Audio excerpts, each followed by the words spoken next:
Good Monday morning, and thanks for listening to my musing today, which is about countercultures. Now, when I say counterculture, I know the first thing that generally comes to my mind, and maybe it comes to yours also. It's the counterculture of America in the late 1950s, 1960s, maybe into the 1970s. Perhaps you're thinking of tie-dye and California and the Byrds and all sorts of things. Beatniks maybe leading the way in California. But that's not actually the counterculture that I have in mind. I know that I've already mused about soul force, and one of the people that's been important to me in my religious life about thinking about soul force, the powers that we have within ourselves, the powers of love, the powers of peace, and how those can be exuded, demonstrated. There are a lot of countercultural voices in our histories, and I say our histories because I mean American history, Christian history, and world history. Perhaps you think of Thoreau and Walden Pond. Noticeably, Henry David Thoreau went to Walden to live off the grid, to be a countercultural force, and to live by his own rules. It is now a state park in Massachusetts. You're not allowed to take dogs there. The place where civil disobedience was written now doesn't allow dogs. Go figure. But here's the most important countercultural figure that I'm thinking about in this particular moment. And you probably know I pre-record some of these musings. So today is February 28th.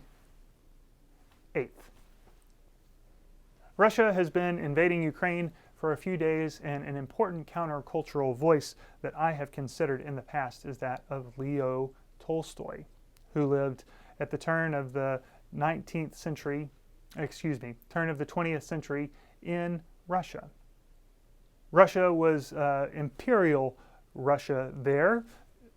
Tsar Nicholas II was in charge, and Tolstoy lived through the Bolshevik Revolution in 1917, connected to the First World War, at the same time as the First World War.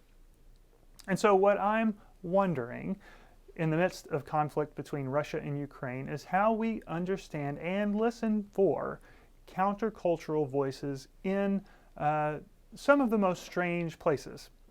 Because in American history, it's very easy to say, after the Cold War, Russia is bad. The invasion of Ukraine is bad. And that is true. But it's also the case that we've seen several Russian citizens themselves speak over and against the war. How do we listen to those countercultural voices, and how do we come to understand them in the United States? And if we are willing to find solidarity or appreciation or connection with the countercultural voices of Russia, how do we then understand and elevate countercultural voices here in the United States? Because it's very easy, and this has happened, where we recognize the evils that exist in the world around the United States. But when people like Russia point to our own misdeeds here in the United States, the voices that are not often given the megaphone, like that of African Americans during the 60s, or Native Americans at almost any time in our history, it becomes important for us to think and to listen for those countercultural voices that might show us a different path, give us a narrower brush in which to paint the world in which we live here in the United States, or the faith that we inhabit as Presbyterians in America, or as we think about our allies and our foes abroad. Noticeably, there have been a lot of stories lately about those countercultural voices, and so that's what I've been musing about. I want to talk a little bit more about voices for peace, specifically the voice of Leo Tolstoy, himself a Russian. So if you're interested in any of those sorts of things, then I hope you'll stick around. Tolstoy was a count. I only know a couple of other counts. One is on Sesame Street, and the other is Dracula. And I don't know what that means, except that Tolstoy himself was a Russian count in Imperial Russia. His family's fortunes were basically down to nil, except that Tolstoy was pretty good at writing very long books, like War and Peace and Anna Karenina. both of which did incredibly well even in Tolstoy's own time. He had built up his estate quite a bit. He had fought in the military, and by all accounts, his family was well-to-do and better respected in Russia of his time. That was until he was about 50 years old when he had a massive religious conversion. As a Russian at the time, he was a part of the Orthodox Church of Russia, like any good Russian might have been. But reading the Sermon on the Mount, he has an epiphany. What if Jesus meant what he said? Do not resist evil and turn the other cheek, which we can read about because Tolstoy wrote those stories about his conversion in English, which were not published in Russia, but published first in England. Isn't that interesting? Apparently, as a count at the turn of the century, knowing English and French was kind of important, and so he did. So he's published in London, and he writes things like My Religion and The Kingdom of God is Within You, both of which attest to this conversion, that the Russian Orthodox Church was in bed with the imperial government. It was about money. It was about expansion. It was about anything other than the humility and the grace of Jesus Christ. And so what would it look like, moral imagining, see last week's musing, what would it be like if the church was full of people who actually did what Jesus did? And to that end, Tolstoy himself became celibate, even in his marriage. I'm sure his wife extra appreciated that. He took a vow of poverty for himself. He started a kindergarten on his estate, dressed in peasant's clothes, making his own clothes to some extent. He became vegetarian and opened the grounds for all of his servants and people in the community to be treated as equals. That was largely the case for Tolstoy, and he was excited about it. His family was less excited, especially when he said all of that money that he had accrued for his own household, he had determined to give away, which is what he did in part. He struck up a pen pal with a particular fellow that we might know from history, Mahatma Gandhi, because Gandhi wrote to him after reading Tolstoy in a vegetarian periodical. Again, English Empire, a lot of things were going through London at the time. And so we have this strange connection that I hope I'm not boring you with about a countercultural voice. In Imperial Russia, he gave up all of the privileges and the rights that would generally come to account. He gave up the rights of marriage, seeking celibacy. He wanted to live like Jesus lived. And people listened to him.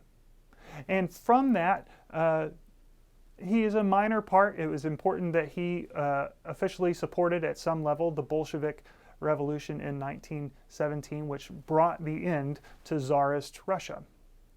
And so what I wonder, whenever we think of Russia as an imperial power, as a group specifically with Putin in power that seeks to expand the empire to the point that Putin even spoke about that to a certain extent, that we do have within Russia itself a history that seeks the things that make for peace, that calls out imperial forces, and claims that it would be wonderful if people like Russia, and also the United States, had people who lived a little more like Jesus in the way of peace.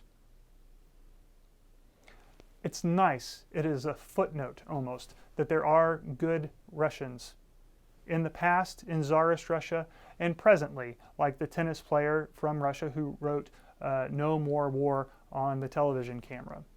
We know that there are certain crackdowns on protesters who are specifically protesting the invasion of Ukraine. And whether that means prayer for them or support for them in ways that I don't specifically know, there is a sense that there are countercultural voices even in Russia. But to the extent that we want to support them, I hope, because when we point the finger, there are always three pointing back, and we do not judge lest we ourselves are judged, how good a job we do at listening to countercultural voices in our own milieu. We know that minority voices in the United States hopefully are supported.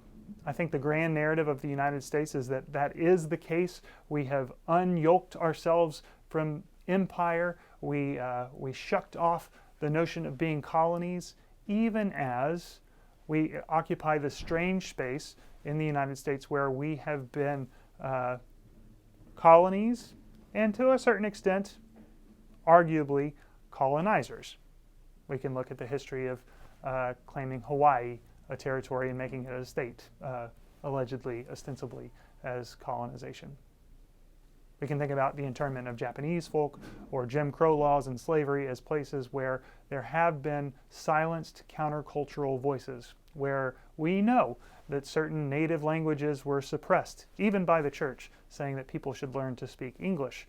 We know it's the case that African Americans who were enslaved were not taught to read, and even during segregation, it was the case that reading and writing was not a priority, meaning the ways that people could articulate countercultural voices were suppressed. That is a part of our history as well.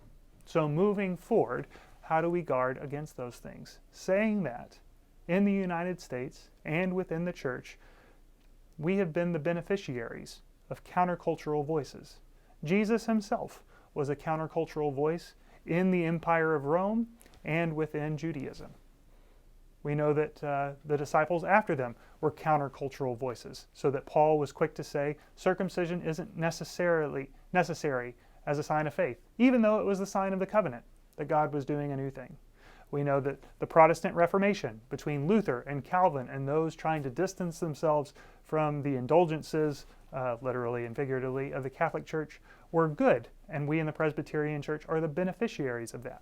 We know that the rebels in the American Revolution were countercultural. They were trying to shuck off the shell of empire, and we have their story as our own history. So where do we find places where we make sure that we continue to listen for countercultural or maybe unpopular opinions? Theologically, why would we do that? Because we think, at least I think, that God hears an awful lot of prayers. And if God opens God's ears to the voices of the minorities and the marginalized, how then do we, as members of Christ's church, do the same? And what sorts of hopes might emerge when we do just that? When we find powerful and prophetic ways to speak, as the saying goes, truth to power, and to think about how God is working among the last and the least of these Christ brothers and sisters to do the work of love, to do the work of grace, and to do the work of mercy. Listen where you can for all voices and seek where the Spirit might be leading you, because I think that's in part our task. If even old Russians can speak the voice of peace and love, then who knows where else we might hear it. Keep your ears open, keep your hearts open. Thanks for listening to my musing today. I'll see you next Monday.